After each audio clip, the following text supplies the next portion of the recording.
Ang core ang pinakaloob na layer. Binubuo ito ng metal.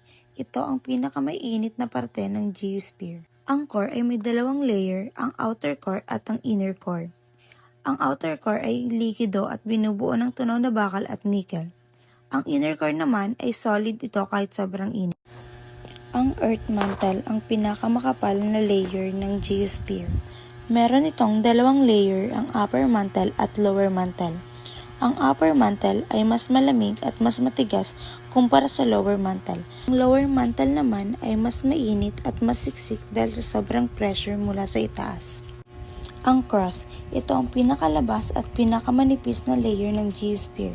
Ito ang tinatapakan natin araw-araw. Ito ang halimbawa at uri ng crust. Atmosphere ang makapal na kumot ng hangin na pumapalibot sa Earth. Dito nanggagaling ang hangin na ating hinihinga, ang mga ulap at ang panahon gaya ng ulan at bagyo.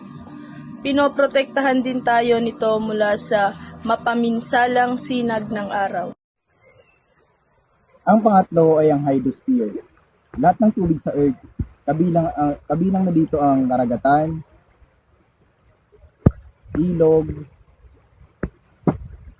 lawa, tubig ulan,